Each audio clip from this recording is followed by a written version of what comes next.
नमस्कार दोस्तों, आप सभी का स्वागत है आपके अपने YouTube चैनल पे। दोस्तों, मेरा नाम है अंशित भटनागर और आज की वीडियो में मैं आप सभी के साथ डिस्कस करने वाला हूँ क्लास 12th हिस्ट्री के चैप्टर नंबर 4 के एक इंपॉर्टेंट टॉपिक के बारे में। इससे पहले दोस्तों हम अपनी वीडियो को स्टार्ट करें, अगर आपने लास्ट वीडियो नहीं देखी है तो ऊपर आई बटन में आपको उसका लिंक मिल जाएगा, वहां पे जाके आप उस वीडियो को देख सकते हो। लास्ट वीडियो के अंदर हमने चैप्टर नंबर 4 के ही एक इंपॉर्टेंट टॉपिक के बारे में बात करी थी। चलिए दोस्तों, आज की वीडियो को स्टार्ट करते हैं और बात करते हैं आज की वीडियो में हम कौन से टॉपिक को डिस्कस करने वाले हैं। आज हम डिस्कस करेंगे जो टॉपिक है आपका स्तूपास। जो आपका टॉपिक स्तूपास है उसके बारे में हम डिस्कशन करने वाले हैं कि स्तूपास क्या होते हैं, उनको कैसे बनाया जाता था। ठीक है, उस सभी से रिलेटेड हमारा डिस्कशन होने वाला है। इसमें से जो एक इंपॉर्टेंट क्वेश्चन आ सकता है वो है आपका why and how were stupas built. मतलब कि स्तूपास को क्यों बनाया जाता था। पहली बात तो बनाया क्यों जाता था, दूसरी बात कैसे बनाया जाता था। ठीक है, तो हम व्हाई एंड हाउ के ऊपर आज बात करने वाले हैं। आप देखोगे स्टार्टिंग से ही, ट्रेडिशनल टाइम से ही कुछ पर्टिकुलर प्लेसेस को, कुछ पर्टिकुलर जगहों को डेजिग्नेट करा जाता था सैक्रेड के तौर पे। मतलब कि कुछ चीजों को, कुछ जगहों को शुद्ध माना जाता था। ठीक है, प्योर माना जाता था। वो पहले के टाइम से, ये नहीं है कि आज के टाइम से ये नोशन आया, ये ट्रेडिशनल टाइम्स में, एंशियंट टाइम से ये आपका नोशन था। ठीक है, अब ये कौन सी चीजें थी जिनको प्योर या जिनको सैक्रेड माना जाता है। ठीक है, जिनको पूजनीय माना जाता है। तो आप देखोगे कि उस समय पे बुद्धिस्ट टाइम पे कुछ ऐसी जगहों को सैक्रेड माना जाता था, कुछ ऐसे प्लेसेस होते थे जैसे कि ऐसी जगह है जहां पे कोई स्पेशल ट्री हो, ऐसा ट्री जो हर जगह नहीं मिलता हो, कुछ पर्टिकुलर और स्पेशल साइट्स पे मिलता हो। ऐसी जगह जहां पर यूनिक रॉक्स हो, ऐसे पत्थर जो कि यूनिक हो, उस पर्टिकुलर एरिया के अंदर यूनिक हो, वहां पे वो मौजूदा नहीं पाए जाते हो। लेकिन जब ऐसा रॉक, ऐसा यूनिक रॉक मिलता है तब उसको आप देखोगे जगह को सैक्रेड प्लेस के तौर पे डेजिग्नेट करते हैं। इसी के साथ साथ कोई ऐसी जगह हो गई जहां पे जिसका नेचर बहुत ही ज्यादा इंस्पायरिंग है या फिर बहुत ही ज्यादा, आप कह लीजिए कि बहुत ही ज्यादा पिक्यूलियर है। ठीक है, तो उन जगहों को भी सैक्रेड प्लेसेस के डेजिग्नेशन के अंदर रखा जाता था। अब आप देखोगे कि इन प्लेसेस के साथ, इन सैक्रेड प्लेसेस के साथ जब एक छोटी सी श्राइन अटैच कर दी जाती थी, ठीक है, स्मॉल श्राइन्स को जब अटैच करा जाता था इन पर्टिकुलर साइट्स के साथ, इन सैक्रेड साइट के साथ, तो ये जो श्राइन्स अटैच करी जाती थी इन जगहों को, फिर अब सैक्रेड तो थी ही ये, सैक्रेड होने के साथ ही साथ अब इन जगहों को डेजिग्नेट करा जाता था विद द नेम ऑफ चैत्यास। चैत्यास का अगर हम ये समझे कि मीनिंग कहाँ से आ रहा है, उसका रिप्रेजेंटेशन कहाँ से आ रहा है, तो आप एक वर्ड जानते होंगे, आपने कई बार सुना होगा, चिता। ठीक है, फ्यूनरल पायरे से निकली हुई जो एशेस होते हैं। ठीक है, तो कहीं ना कहीं ये जो चैत्यास वर्ड है ये उसके साथ रिलेट करते हैं। ठीक है, इसी के साथ साथ आप देखोगे ऐसे चैत्यास, ऐसे डिफरेंट चैत्यास हैं जिनको हम बुद्धा की लाइफ के साथ एसोसिएट करते हैं। मतलब कि ऐसे बहुत से चैत्यास हैं जिनका हम एसोसिएशन करते हैं बुद्धा की लाइफ के साथ। अब ये चैत्यास कैसे दिखाई देंगे, आप देखोगे कि एक पर्टिकुलर जगह पे अगर बुद्धा ने सरमन दी है तो वहां पे चैत्या को बिल्ड करा जा सकता था। ठीक है, एक पर्टिकुलर जगह पे बुद्धा बॉर्न हुए हैं, ठीक है, तो वहां पे एक चैत्य हो सकता है। बुद्धा ने जहां पे सबसे पहले आप कह लीजिए अपनी स्पीच दी, वहां पे एक चैत्य हो सकता है। मतलब कि ऐसी जगह जो बुद्धा के लाइफ के साथ अटैच्ड हैं। ठीक है, ऐसी प्लेसेस जो बुद्धा की लाइफ के साथ अटैच हैं, उनको जगहों को चैत्या के तौर पे डेजिग्नेट करना स्टार्ट कर दिया गया था। उन जगहों पे चैत्यास को बिल्डअप करना स्टार्ट कर दिया गया था। ठीक है, और धीरे धीरे इन जो चैत्यास का जो नंबरिंग थी वो बहुत ही ज्यादा बढ़ती जा रही थी, क्योंकि डिफरेंट रूलर्स चैत्यास को कंस्ट्रक्ट करवाने के लिए अपना टाइम और रिसोर्सेज को डिवोट करते थे। ठीक है दोस्तों, अब हम बात करते हैं स्तूपास के बारे में कि स्तूपास कैसे आए थे, स्तूपास बीन के अंदर कैसे आए। तो आप देखोगे कि ऐसी साइट्स, ऐसी पर्टिकुलर प्लेसेस जहां पे बुद्धा के रेलिक्स हैं। ठीक है, अब रेलिक्स क्या है, रेलिक्स के अंदर कोई भी चीज इंक्लूड हो सकती है जो बुद्धा के लाइफ से कनेक्टेड हो। मतलब कि कुछ ऐसी पर्टिकुलर थिंग्स जो कि बुद्धा ने अपने लाइफ के अंदर यूज करी हो। फॉर एग्जाम्पल हम कॉम्ब ले सकते हैं। ठीक है, कॉम्ब हो गया या ब्लैंकेट हो गया, ठीक है, ये सभी जो चीजें होती हैं ये, और साथ ही साथ में बुद्धा के जो बॉडीली रिमेन्स थे, जो बुद्धा के बॉडीली रिमेन्स थे, इन सभी को हम कैटेगराइज करते हैं रेलिक्स के अंदर, ठीक है। तो आप देखोगे कि ये जो रेलिक्स थे, ये जो बॉडीली रिमेन्स और बुद्धा से रिलेटेड थिंग्स, ये इन चीजों को एक जगह पे आप कह लीजिए कि रखा जाता था, उनको प्लेस करा जाता था। ऐसी बहुत सी जगहें हैं जहां पे बुद्धा के रेलिक्स को प्लेस करा जाता है। अब डिफ्रेंशिएशन मेंटेन करने के लिए, ये डिफ्रेंशिएशन मेंटेन करने के लिए कि यहाँ पे बुद्धा के रेलिक्स हैं और यहाँ पे बुद्धा के रेलिक्स नहीं है, इस प्लेस में है, इस प्लेस में नहीं है, ये आप कह लीजिए कि ये सर्कमस्टेंस मेंटेन करने के लिए क्या करा जाता था, उन जगहों पे, उन ऐसी एरियाज पे जहां पे रेलिक्स रखे जाते थे, उनके ऊपर एक छोटा सा माउंट बना दिया जाता था, ठीक है। छोटा सा माउंट मीन्स वहां पे एक, ये आपकी नॉर्मल अर्थ हो गई, ठीक है, यहाँ पे एक रैलिक है, तो इस रैलिक के ऊपर एक छोटा सा माउंट बना दिया जाता था ताकि ये डिफरेंशिएशन मेंटेन करके रखा जाए कि हाँ यहाँ पे बुद्धा के रैलिक्स को प्रिजर्व करा गया, ठीक है। अब ये जो छोटा सा माउंट था ये ही आगे जाके बना स्तूपास, इन्हीं को स्तूपास कहा जाता है। धीरे धीरे इन स्तूपास के स्ट्रक्चर के अंदर चेंज आया, जिनको हम आगे बात करेंगे, ठीक है दोस्तों।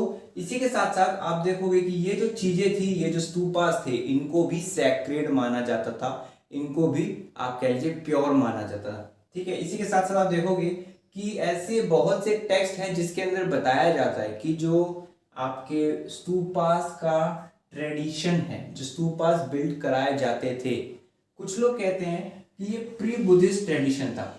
प्री बुद्धिस्ट ट्रेडिशन मीन्स कुछ लोगों का ऐसा मानना है कि जो आपके स्तूपास बनाए जाते थे ये बुद्धिस्ट ट्रेडिशन से पहले भी बनाए जाते थे, ठीक है।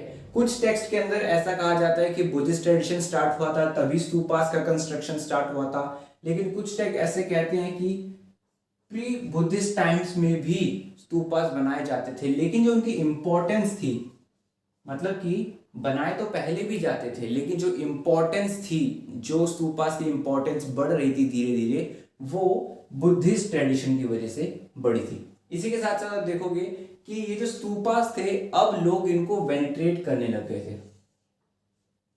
यहां पे आप देखोगे कि लोग उसको पूजने लग गए थे, स्तूपास को पूजने लग गए थे।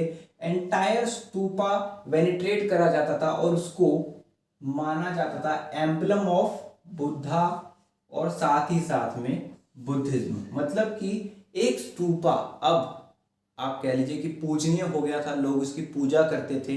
अब एक स्तूपा बुद्धा और बुद्धिज्म ट्रेडिशन का एक रिप्रेजेंटेशन हो चुका था। मतलब कि अगर कहीं पे स्तूपा दिखाई देता है तो ऐसा माना जाता है कि वहां पे बुद्धा और बुद्धिज्म ट्रेडिशन का प्रिवेल होता है, ठीक है। इसी के साथ साथ देखोगे कि अशोकावंदनम टेक्स्ट के अंदर बताया जाता है कि अशोका ने बुद्धा के रेलिक्स को अलग अलग टाउन्स में, अलग अलग सिटीज में स्प्रेड करवाया था और वहां पे स्तूपास का कंस्ट्रक्शन करवाया था। क्योंकि हम ये बात कर चुके हैं कि अशोका एक डिवोट फॉलोअर थे बुद्धिज्म ट्रेडिशन के, और उन्होंने ही आप कह लीजिए मेजॉरिटी ऑफ द एरियाज के अंदर, सांची, बारहुट, सारनाथ, इन जगहों पे जो स्तूपास बनवाए गए थे वो अशोका के द्वारा ही बनवाए गए थे, ठीक है। इसी के साथ साथ आप देखोगे कि अभी तक हमने बात करी वाई, क्यों बनाए जाते थे, क्योंकि बुद्धा और बुद्धिज्म ट्रेडिशन का एक रिप्रेजेंटेशन चाहिए था, या आप कह लीजिए कि बुद्धा के रेलिक्स को नॉर्मल लैंड से डिफरेंशिएट करने के लिए स्तूपास का जो कंसेप्ट था वो आया, या फिर आप कह लीजिए कि पहले से ही बनाए जाते थे, प्री बुद्धिस्ट ट्रेडिशन के अंदर भी वो बनाए जाते थे, ठीक है। लेकिन हम बात करते हैं हाउ की, कि कैसे बनाए जाते थे, ठीक है। तो आप देखोगे कि इंस्क्रिप्शंस के अंदर रिकॉर्ड करा गया है कि एक स्तूपा को बनवाने के लिए डोनेशंस दी जाती थी।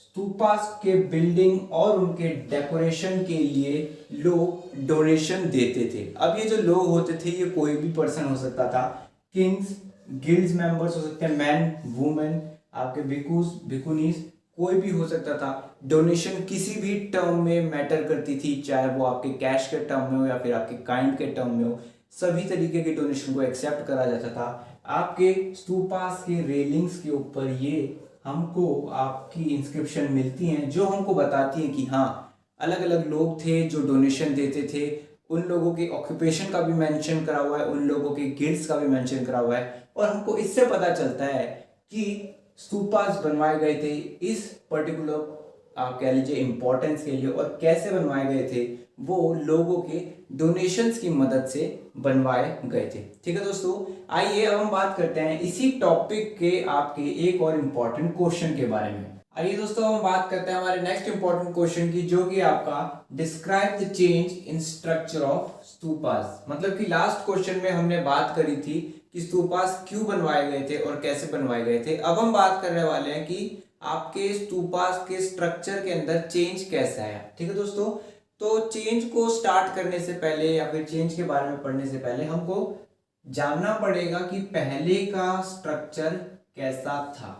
ठीक है, तो आप देखोगे कि जैसे हमने लास्ट क्वेश्चन के अंदर बात करी थी कि जो आपका स्तूपा था वो एक सिंपलर माउंट था। ठीक है, जैसे हमने लास्ट बारे में बताया भी था कि एक सिंपल ऐसा माउंट था। ठीक है, लेकिन धीरे धीरे आप देखोगे कि जो स्ट्रक्चर है उसके अंदर धीरे धीरे चेंज आने लग गया। अभी हम चेंजेस के बारे में बात नहीं कर रहे हैं, अब हम बात कर रहे हैं कि आपका जो स्तूपा था वो धीरे धीरे कैसे बना था और उसके बाद कुछ चेंजेस आए थे। ठीक है, तो आप देखो कि जो स्तूपा का स्ट्रक्चर है, जो सबसे पहला जो बेस है वो एक सेमी सर्कुलर माउंड है जिसको हम जानते हैं विद नेम ऑफ अंडा। ठीक है, मतलब कि ये जो है ये है आपका सेमी सर्कुलर माउंड अंडा। ठीक है, अंडा के ऊपर अबव अंडा आपकी होती है हर्मिका। हर्मिका क्या है? हर्मिका है आपकी जस्ट लाइक एक छोटी सी बालकनी। मतलब कि कहा जाता है कि हर्मिका आपके बालकनी है गॉड्स की। मतलब कि ये जो बालकनी है यहाँ पे आपके गॉड्स रहते हैं, यहाँ पे आपके गॉड्स घूम सकते हैं। ठीक है, मतलब कि यहाँ पे इस बालकनी में ऑर्डिनरी पर्सन की आप कह लीजिए एंट्री नहीं होती थी। यहाँ पे सिर्फ और सिर्फ गॉड के लिए इसको रेस्ट्रिक्टेड करके रखा जाता था। ठीक है, हर्मिका के ऊपर आप देखोगे, हर्मिका के ऊपर होता था यष्टि, और यष्टि को सरमाउंट करा जाता था एक छतरी टाइप के स्ट्रक्चर से। मतलब कि हर्मिका के ऊपर यष्टि होती थी और इसके ऊपर सेवरल ऐसी आपके छतरी टाइप की कह लीजिए रिप्रेजेंटेशन होती थी। मतलब कि ये आपका माउंट, आपका पूरा स्तूपा का स्ट्रक्चर है कि पहले एक सेमी सर्कुलर माउंट है, उसके ऊपर एक आपका हर्मिका है जिसको हम आप कह सकते हो बालकनी भी कह सकते हो, उसके ऊपर आपकी यष्टि आती है और यष्टि के ऊपर आपकी अम्ब्रेलाज आती है। ठीक है, या छतरी कह लीजिए। तो ये आपका कह लीजिए कि एंशियंट टाइम्स का जो स्ट्रक्चर है ये उस समय का है। इसी के साथ साथ आप देखोगे कि जो आपका माउंट होता है, जो आपका स्तूपास होता है, इसके चारों तरफ रेलिंग मेंटेन करके रखी जाती है। माउंट के चारों तरफ रेलिंग होती है। मतलब कि जो आपका स्तूपा है उस स्तूपा के 4 कार्डिनल डायरेक्शन में रेलिंग्स होती है। अब ये रेलिंग्स का क्या सिग्निफिकेंस है?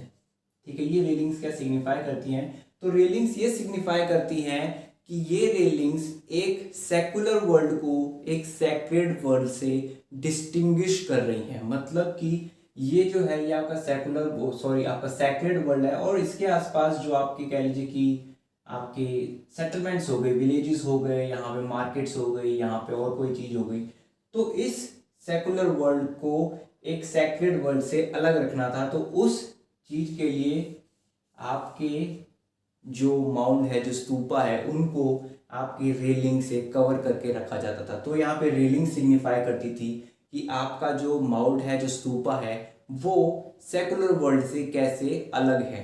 ठीक है दोस्तों, अब अगर हम बात कर रहे हैं चेंजेस की कि क्या क्या चेंजेस आए थे आपके स्ट्रक्चर के अंदर। ठीक है, तो बहुत से ऐसे चेंजेस थे जो कि बहुत ही ज्यादा नोटिसिएबल हैं। आप देखोगे पहले के जो स्तूपास थे वो सिर्फ और सिर्फ प्लेन थे। ठीक है, ज्यादा से ज्यादा उनमें रेलिंग्स होती थी, वो भी स्टोन की हो गई। लेकिन अब धीरे धीरे रेलिंग्स आपके वुडन की भी दिखाई देने लगी, बैम्बू वुडन्स आपकी रेलिंग्स दिखाई देने लगी। गेटवेज का स्ट्रक्चर आ गया चारों कार्डिनल डायरेक्शन में, आपके नॉर्थ, साउथ, ईस्ट और वेस्ट हर एक डायरेक्शन में एक गेटवे होता था।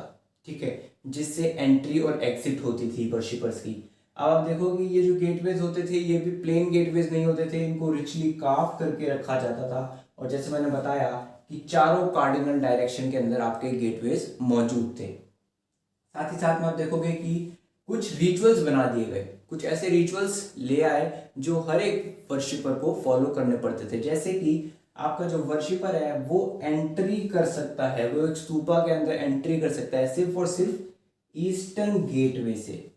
मतलब कि ना आप नदन ना सदन और ना ही वेस्टर्न गेटवे से एंट्री कर पाओगे, सिर्फ और सिर्फ आपको ईस्टर्न गेटवे से ही आने की परमिशन रहेगी।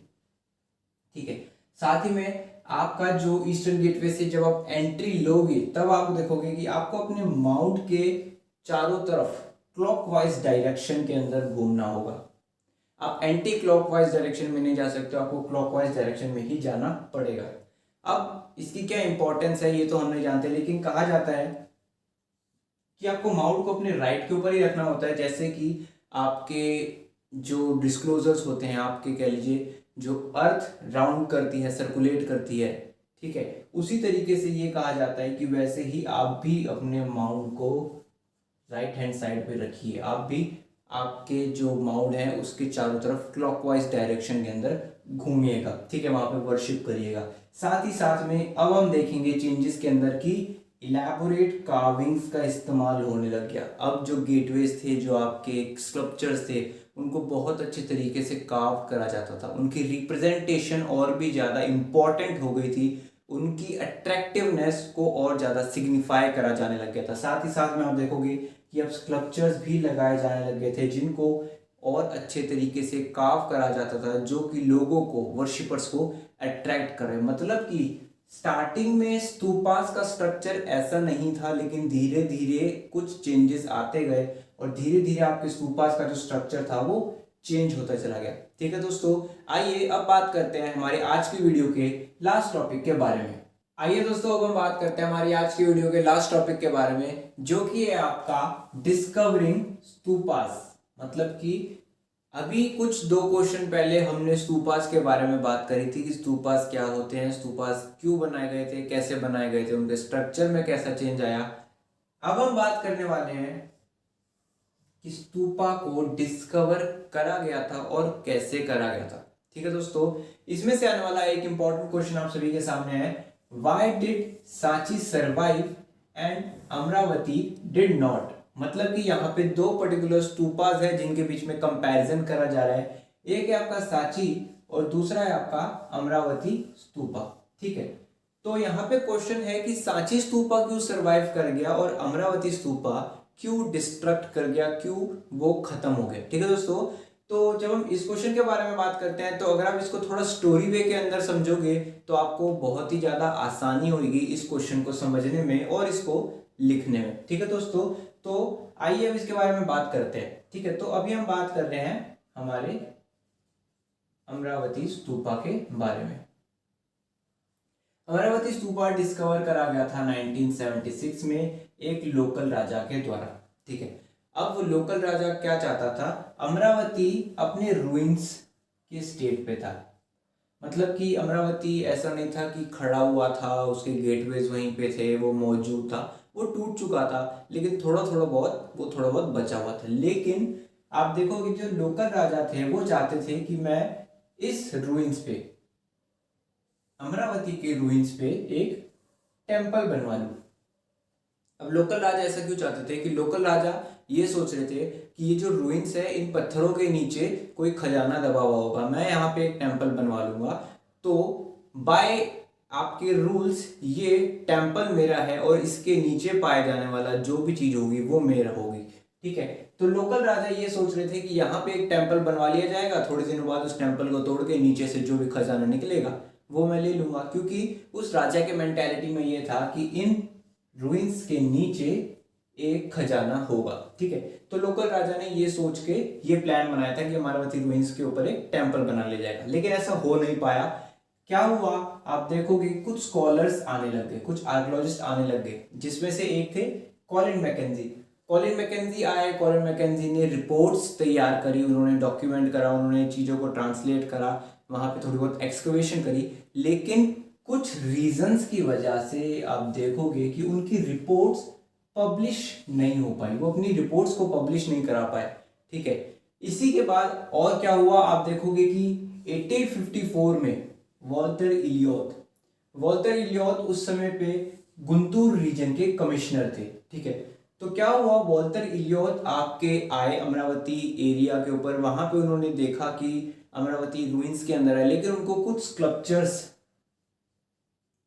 ठीक है, उनको कुछ स्कल्पचर्स अच्छे लगे, कुछ पैनल्स अच्छे लगे, कुछ मार्बल्स उनको अच्छे लगे। उन्होंने क्या करा, उन्होंने देखा कि यहाँ पे बहुत सी चीजें अच्छी हैं, तो 1854 में वॉल्टर इलियट आए और उन्होंने वहां से कुछ चीजों को उठा के वो वापस से गुंतूर चले गए। ठीक है, अब जो स्कल्पचर्स, पैनल्स और मार्बल्स आपके वॉल्टर इलियट अपने साथ लेके गए थे, उनको डेजिग्नेट करा गया इलियट मार्बल्स। ठीक है, हम उनको आज के टाइम पे इलियट मार्बल के तौर पे जानते हैं।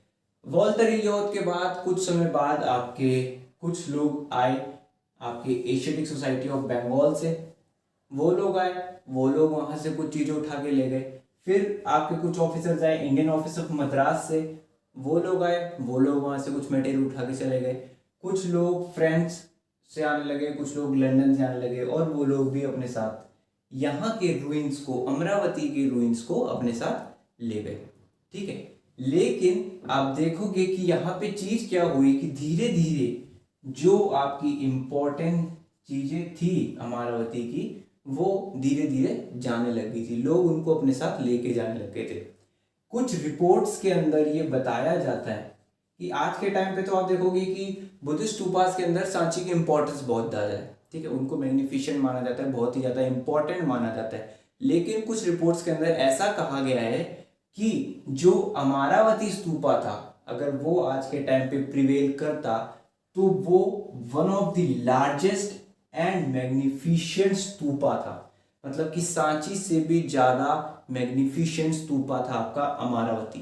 ठीक है, लेकिन बस वो आज के टाइम पे प्रिवेल नहीं करता, उसी रीजन की वजह से सांची को आज हम इंपॉर्टेंट और मैग्निफिसेंट मानते हैं। ठीक है, लेकिन ये हुआ कैसे, अमरावती कैसे डिक्लाइन कर गया, अमरावती को प्रिजर्व क्यों नहीं करा गया। ठीक है, तो आप देखोगे कि एक आर्कियोलॉजिस्ट थे जिनका नाम है एच कोल।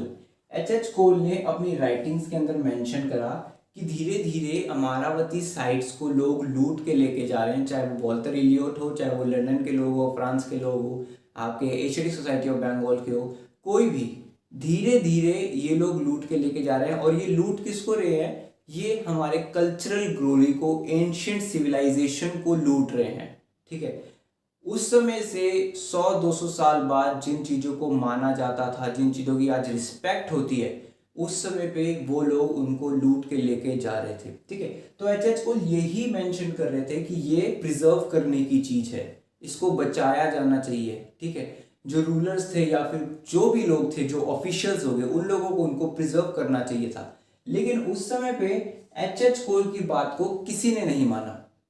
सभी लोगों ने एच कोल की बात को इग्नोर कर दिया, नेग्लेक्ट कर दिया, और उसी का एक रीजन, एक रिजल्ट कह लीजिए, निकल के आया कि अमरावती पूरी तरीके से डिस्ट्रक्ट हो चुका था। भले ही जैसे अभी मैंने डिस्कस करा कि अमरावती रूइंस में था, लेकिन फिर भी उसकी इंपॉर्टेंस थी, उसके अवशेष भी बहुत ही ज़्यादा इंपॉर्टेंट माने जाते थे। लेकिन धीरे धीरे जब उन अवशेषों को भी लूटा जाने लग गया, तब आप देखोगे कि उसकी इंपॉर्टेंस डिक्लाइन करती चली गई। लेकिन वहीं पे अगर हम बात करते हैं कि सांची में ऐसा क्या था कि जो सांची प्रिजर्व कर गया, तो आप देखोगे सांची ढूंढा गया था, डिस्कवर करा गया था 1818 में। ठीक है, अगर हम मैच करें तो अप्रोक्सीमेट आप देख सकते हो 20-30 ईयर्स का डिफरेंस है दोनों के बीच में। लेकिन ऐसा क्या हो गया कि 30 साल के डिफरेंस में ही एक पूरा खत्म हो गया, और एक आज के टाइम पर भी, इतने टाइम बाद भी वो प्रिवेल कर रहा है। तो आप देखोगे कि जब सांची पाया गया था, जब सांची को डिस्कवर करा गया था, उस समय पे सांची के 3 गेटवे खड़े थे।